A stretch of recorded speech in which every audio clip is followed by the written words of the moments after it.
We're on, right? Yes, we are recording. Excellent. Welcome, everyone. My name is Darius Shankar, and I'm Chair of the Finance Committee of the Albany City IDA. We have all members of the board here today, with the exception of Joe Benner and Chris Betts. Thus, we have a quorum for the meeting, and because we have a quorum for the meeting, I'll ask for a motion to accept the meeting minutes as presented and make the reading. So move. Second.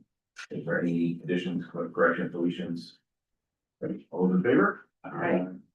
We don't have a report from Chief Financial Officer today, nor unfinished business, so we're right into new business, 575 Doorway Holden, here in Plaza.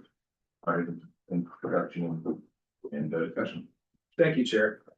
So what you have as part of your packet is the introduction of 575 Broadway Holdings LLC. This is the property formerly known as Kiernan Plaza and formerly known as the Union Station train station.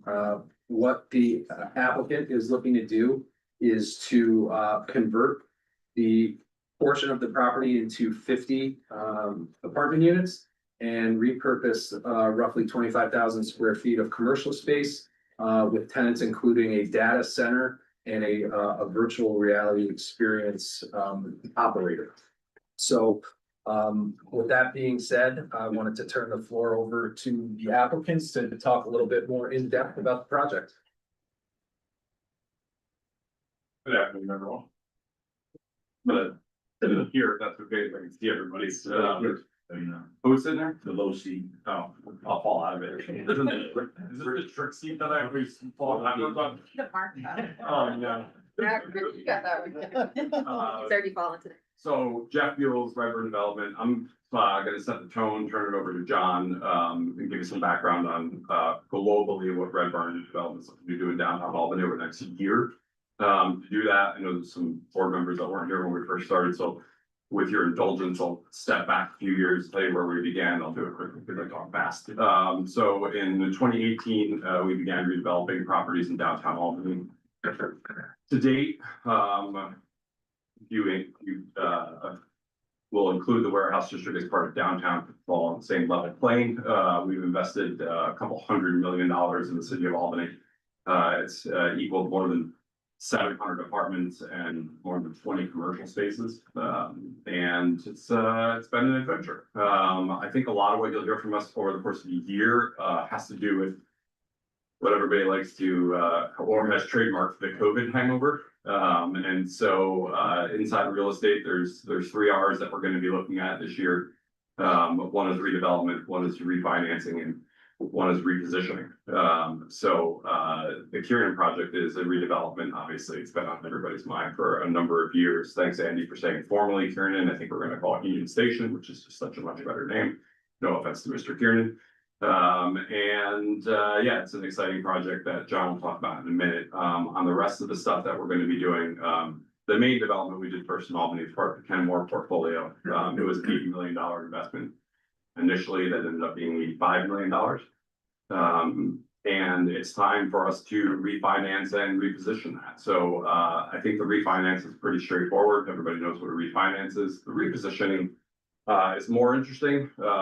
We have a number of underperforming commercial spaces that haven't really performed up to expectation.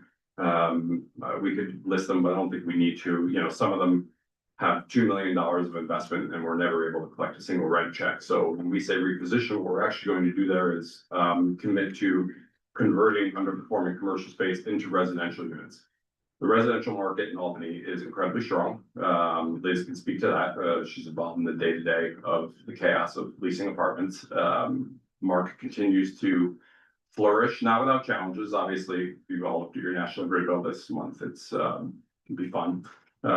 And so, yeah, we anticipate over the course of this year that we will add an additional 100 apartments in the city of Albany, in the downtown specifically. Those will come in the future and different IDA applications. Obviously, they're different properties, so they need different applications to come in. Initially, when we redeveloped this, we actually didn't come through Capitalize Albany for any pilot agreements. We opted into the 485A program, which is a state benefit to incentivize mixed use development so that your ground floor units are commercial, which is key of a healthy city.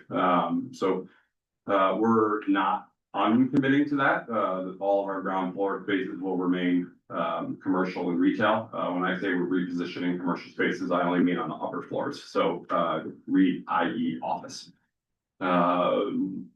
Yeah, I think we've done a pretty good job of ushering this thing through COVID. When I say 80, it was supposed to be 80 million and it went to 85. That's always going to ding the performance. A lot of that was related to construction costs. People now forget that we were shut down for a very long time and couldn't build during COVID, and that hurt us quite a bit. But we're almost to a healthy spot. And the last thing I want to talk about is there's a lot of discussion about inclusionary zoning in Albany always. I can tell you that we're extremely proud that the majority of our units in downtown Albany hover around the 80% AMI mark. We have units that go below that. We have units that go above it. But we will continue to commit to workforce housing. When we get to the NIC, which is 16 Sheridan, we have an option now. We can sell the property, and I can tell you that the majority of the interest in the NIC when we had it out for sale last year came from people who wanted to reposition it as a luxury product. We don't believe that that's the best thing to do in Albany, and obviously with the investment that we need to go into the building, we couldn't come to a price agreement with anyone. So we're committing inside of all these refinance agreements that we will maintain the housing that we have, which is workforce housing, which I think Albany needs, particularly in downtown. When we started the Kenmore portfolio, we had a pretty interesting challenge with financing this because nobody at the time believed that residential would work in the city of Albany. And the way we won the banks over was we told them that Albany did not have a people problem, it had a capture problem. And it had a lot of state workers coming in and they would leave at 5 p.m. And then if we could reposition these assets and create opportunities in downtown, people would stay. That's changed in 8 years. I think Albany now has a people problem. Part of that is a shift in hybrid working. It's not all the fault of the state workforce. In fact, I would say that the private side workforce is actually a bigger challenge. But Albany, I think over the next couple of years needs to obviously be doing things to bring more people into the city. And we are confident that what we are going to do will do that. A big piece of that, I'm going to turn over to John now, who, in addition to be a real estate developer, is the maniac who likes to own commercial spaces with virtual reality. And he has some pretty staggering numbers about the number of people that are going to be drawn to Albany. All right, thank you, Jeff. Appreciate the time, everybody. So I've been working diligently on the Karen Plaza project that we're going to bring into Union Station the last couple of years. Everyone's probably aware we purchased the building a little over 2 years ago. We've been working diligently to find a plan for that building that is financially feasible. Incredibly challenging. We originally acquired the building with the intentions of putting higher-end housing into it. With this shift in economic conditions, that did not count for us. We then shifted gears to a primarily commercial use of the building. And we talked to a lot of different businesses, a lot of different agencies. We had actually committed from a pretty good group of people to occupy portions of the building. But the financial metrics just did not work out. Fortunately, the building it's a little bit of an albatross in that it is very large. I'm sure everyone here has probably been in the main hall of the building. It's a beautiful building, but it's just been built with technology that is not conducive to the way that people operate these days. The HVAC system is a bit of a disaster in the building. The cost of utilities are just out of control. We do have plans in our development budget to rein those in, but it's still a very large building with a large percentage of unusable space. And that makes it very challenging to today's market. So we have a plan that I feel really great about. It requires the assistance of the City of Albany, New York State, and Housing and Community Renewal, and that's putting in 50 affordable apartments in the top floors of the building, and then activating the data center on the first floor that was abandoned by Bank of America years ago. That data center, everyone kind of just turned a blind eye to it because it wasn't operational, and today everyone wants to spend tens or hundreds of millions of dollars building a data center. Well, fortunately, there's one right there. It just needs some modernization. And we found someone to operate that, but we need the capital to give them to help get it back up to today's standards. We've been trying to market it and we haven't had any traction, because people want something that's ready to go today. They want it today, they want to get their computers running now. So we're confident, if we get this data center reactivated, that we'll be able to get some papers for it. But it's not gonna be without a lot of investment. The other great thing that we're gonna bring to the building is virtual reality entertainment center that pop up right now in one of our other buildings downtown Albany. That company Zone 518 has had, I believe, over 12,000 visitors in the last 7 months that it's been open. 25% of those visitors are from outside the area. So there's tourists coming in, there's people coming in. And with this expansion of space in Karen Plaza, that business is going to be signing a large agreement with a exhibit to come in that has the potential to bring in tens of thousands of visitors to the building here. So, we're really excited about that. I feel we have a really good plan here. It's going to achieve the goals of the city, the state, of having more people live downtown Albany, creating more jobs downtown Albany, those high-tech jobs with data center, enabling other high-tech businesses in the area, because having a top-tier data center right downtown Albany is a very valuable asset for a city to have. Currently, the only comparable data center we're aware of is at SUNY Albany, and that's restricted to government and tenants. And then also with this entertainment center, holographic theater, tens of thousands of tourists and guests, so bringing more things to do downtown Albany. So I think that the plan we have put together is a great plan for this building. It's a fantastic historical use. It's going to preserve the building. It'll continue to preserve the main train hall as being open to the general public for commuters of the commercial tenant. I think it's an overall great strategy, and we really need the city's support to make it happen. And just to kind of extrapolate off of the points that both Jeff and John have made, I think it's obvious that this is an extremely unique building and therefore extremely difficult to repurpose and redevelop. So right out of the gate, obviously, the applicant knew that there were going to have to be some things done outside the box. They are seeking approval through HCR for a way to kind of keep rents subsidized a little bit, to Jeff's point, down to the 80% AMI. With a relatively new program. So we need to factor that in. And obviously there's a ton, as John just said, of hard to repurpose or unrepurposable, if that's a word, space in that building. Yeah, it is now, right? It is now. So I know, much to the kind of candidly, the chagrin of the applicant, there was a tremendous amount of thought put in to what needed to be done from an assistance standpoint. And I don't want to get too far down the road before we do, this is just the initial introduction, but we did bring on a third-party consultant. And we will be looking at a pilot schedule for this building that is more akin to something that this body sees for projects that have low-income housing tax credits, and we'll walk through all that. But that was really what we found made things pencil and provided the consistency in order to allow operations to continue into the future with such a difficult property. So you will see a third-party report. We just got the draft version in, which does say that the assistance that is requested through this application is needed and is reasonable within the parameters of what's going on here at the property. So I wanted to give a little preview, so when the materials come out, you're able to kind of focus in on that and know that there was quite a bit of back and forth and thought there. So thank you. So how are we guaranteeing the workforce housing rents?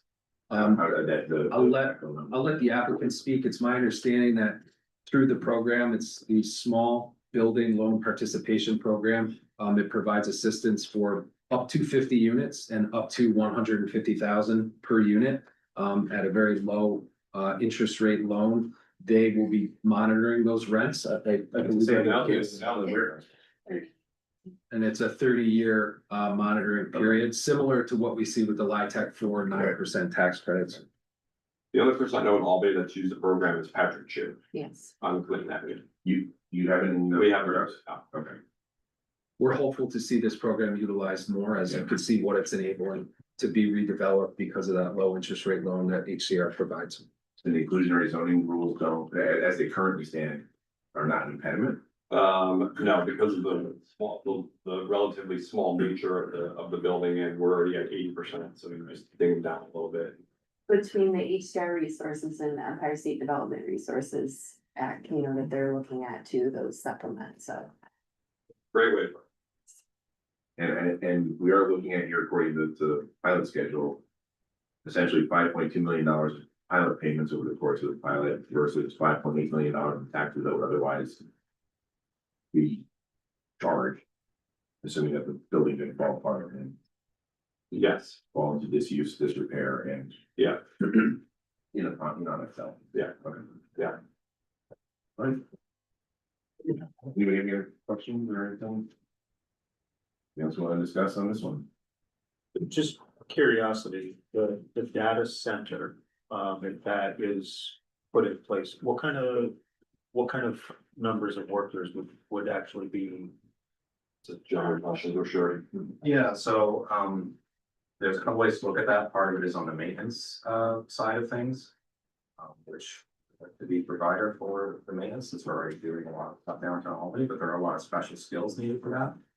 And then the operators that could come into the facility.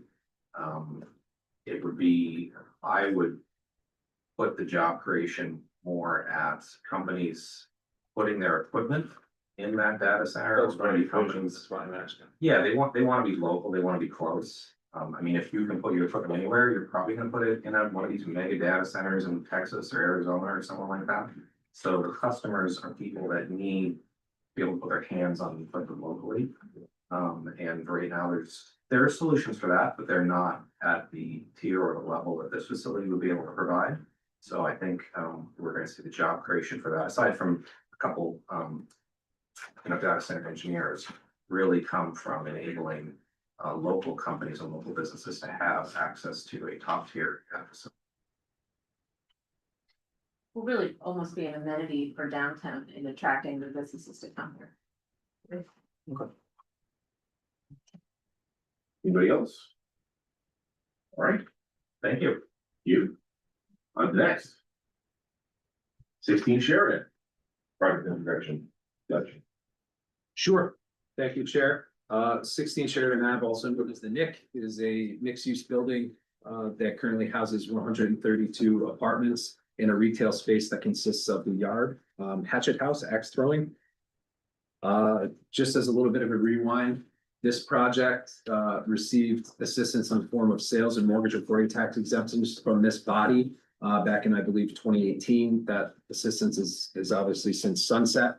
The request at hand is, and this is where I'm about to turn it over to the applicant, is for the reinvestment into the property for some exterior improvements, some mechanical, electrical, and plumbing improvements, and also part of a larger refi. Would like to turn it over to the applicant, who can speak more eloquently than I I am. think I'm mostly just gonna say ditto to everything I said before. John can speak to the improvements if you wanna know more about that. Obviously, all of our properties in downtown, which is 12 total, as properties where they need refreshers, and so we're taking the opportunity during the refinance to improve the products, add small things like, I like admitting when I'm wrong. So I love the idea that we would initially redevelop this as an industrial property, because no one had ever really done the concrete floors, open ceilings. Turns out people don't love that, and we would often get a lot of people walking through the building and asking when the floors were gonna be done. Which is so yeah, I think it's more of a freshening up of the product during the refinance. Refinance will be for key banks, but that sort of thing. All right. I have some questions, Sure, if you don't mind. So you don't have a pilot through the IDA, but still receiving 485. So the 485 is petering out, and so what we're asking for from Capitalized Lobby is an extension of the 485A, basically. How many more years on that? I believe the ask is for 18. Okay, Go, but moving. how many on the 45 existing? Oh, I'm sorry. 7 Yeah. remaining? Yes. Okay. And we're gonna do the CRPC report. Yes, we'll present the full financial analysis similar to what we said we would present with 575 Broadway at the next finance committee meeting. And for both those projects, just for the record, we will be doing an economic impact analysis through Implan with the assistance of CDRPC.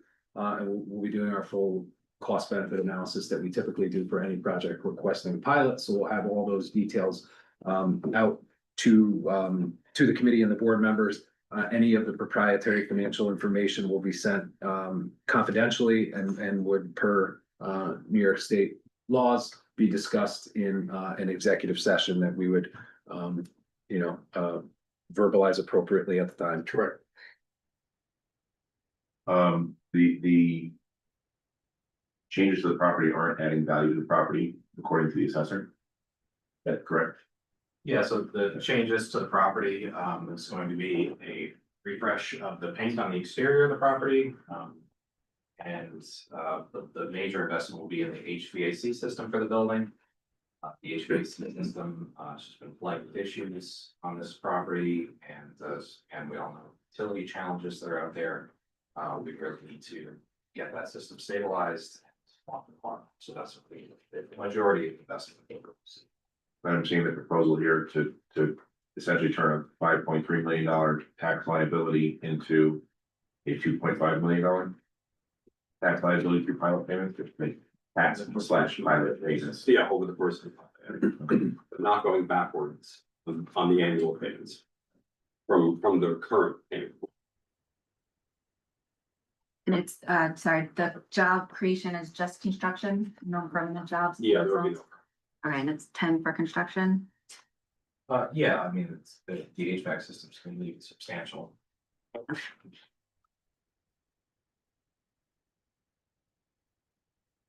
So the pilot payments would be less than the current Are they going? They're not. taxes under 45A. Taxes would pay today, Yeah, first year pilot would be same. same amount. They would be less than if we followed through the 45 schedule to the end, Right. but not the current. You're looking at it from the treasurer's perspective. They would remain the same as they are today. That is not the federal perspective. Get them on the line. And we can walk through the dynamics of this at the next finance committee meeting as well. And I think it will help to have supplemental materials Yeah, the available in cost front of effectiveness of everyone. If there's any other questions for staff or the applicant between now and the next discussion of this project, please reach out to Ashley or myself and really to put you in touch with the applicant, or we'll chase down whatever data or answers that you're looking for moving forward. Perfect. Any other questions, comments? I guess I've got one, does Redburn have their own maintenance division where you'd be doing the painting? We will probably not be doing the painting. We will most likely have one of our sister companies do part of the HVAC work, and the other part of the HVAC work will be outsourced to them.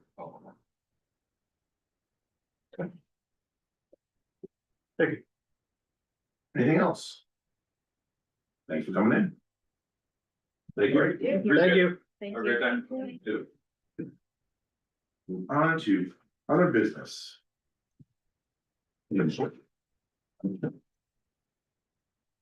You have agency update. Yeah, one quick for the, Yeah.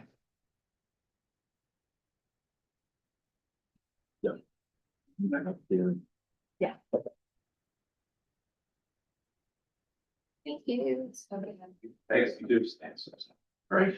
So for first agency update, I just wanted to say briefly that staff attended the New York State Economic Development Council's conference this week. Ryan was able to report, the executive director, that there was record-breaking attendance at the Capitol Center. So once again, I think year after year, you know, they hit higher and higher marks. So that's great to see for the field and for the Capitol Center. Really great event as always. A lot of good content. And we had some Hudson Rest Council on there. Pietra was Yes. speaking on one of the panels about opportunity zones. So that was super helpful for us to have that briefing on that in particular. And then I think with that, we would jump to the next agency update for.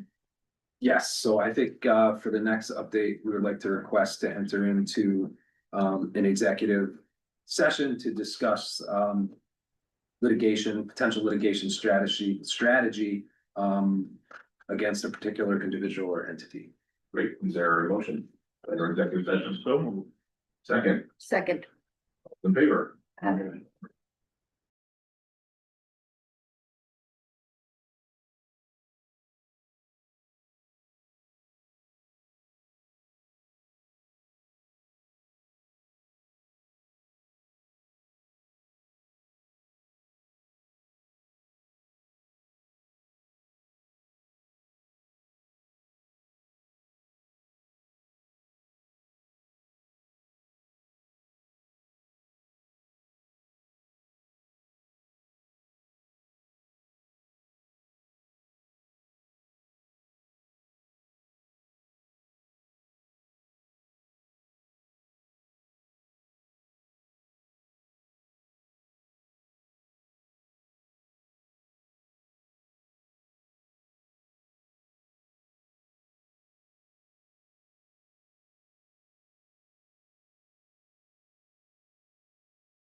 Alright,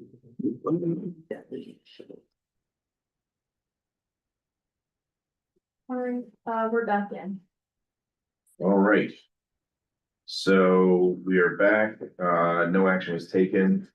You're in executive session to discuss litigation. Potential litigation against particular entities. In particular, there we go. Don't get the language right. And we're, yeah. No action taken. No action taken. We'll go into that in a minute. All right, so next order of business. Before we jump into that, Liz kindly reminded me that we had, a staff recognition, that we wanted to report, so not to embarrass Olivia.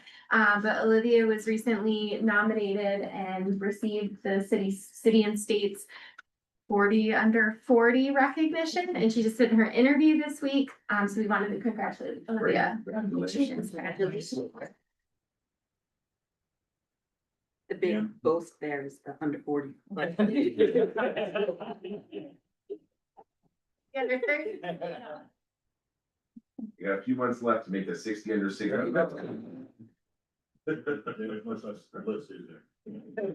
Congratulations. Thank Ages. Be the only member. Congratulations, and are we, just want to mention we have received a letter from the county? Is that, Yeah, we have a compliance update, but when we go? okay, yeah, we received a letter, from county executive. To industrial development agencies and towns, in the county of Albany. Seems to lay out, I think, our understanding of how this process should work between IDAs and CRCs within our respective municipalities. Which is great to have that on paper. So, Oops, sorry, I didn't mean to interrupt you. okay. No, I think we should probably, as a board, maybe take them up on the offer to Yeah. provide information on where, there can be improvement. Mhm. So something we can work on, maybe drafting up a response or setting up some time to discuss with them in the future. That'd be great. Productive relationships are always so much better. All right. And language police is the next, next order of business. Okay. Yes, as we are always trying to maintain best practices here at the city of Albany, IDA, we, were recently, the ABO posted a report about executive sessions specifically, where it did a spot check of various public authorities across the state, capitalized Albany, so an affiliated entity was one of the ones spot checked. And they picked out some things where, public authorities could do a little bit better in terms of entering the executive session and the reasons why. And most of it was just sort of finesse to the language. Many of the examples for us were, if we went into it for pending litigation, stating the actual case that we are going to discuss prior to going into executive session, and Chris can elaborate on some of those. That's why when we were gonna talk potential litigation today, we didn't have to name parties because it's potential, but if there was a case on hand, we should be naming that before we go in. And then I think the other one that comes up quite often is the seeking advice of counsel. It's not specifically stated in OML, whatever number, but it is an exempt. It's not a specific, not to interrupt you, it's not a specific exemption, but in the ABO materials that were provided the report, it does mention on the next page that anything that is subject to attorney-client privilege is protected, and it doesn't, you don't need to even go through this, whether or not it's an exception under the open meetings law. I actually got a response from the ABO on my question about that to confirm I wasn't reading it wrong, so perhaps in the future, instead of saying to seek advice of counsel, to say discuss matters that are subject to attorney-client privilege, because the ABO signed off on that. Sounds fancy. Yeah, it's again, it's at the same spot, but they're clearly looking at this. Yeah, so just to reiterate, nothing that we have been going into executive session has been an inappropriate use of going into executive session. It's more just the things that we're disclosing in advance of this session, just making sure we tighten up the language and the explanations in advance in both the meeting itself and in the minutes. So we'll make sure to do that moving forward so that there's no, lack of understanding of what we went into it for. I see these issues raised Have in it all. jurisdictions. It kind of astonishes me sometimes that people go into executive session on things or don't go into executive session on things. So, I think we do work very well here. We do. Largely, so. All right, any other issues? Anything else? Just a brief compliance update. We are still working on receiving reporting from all of our active projects. I would say we have about 99%, so that's exciting. I know we've all been waiting for the big compliance update, so that will happen next week.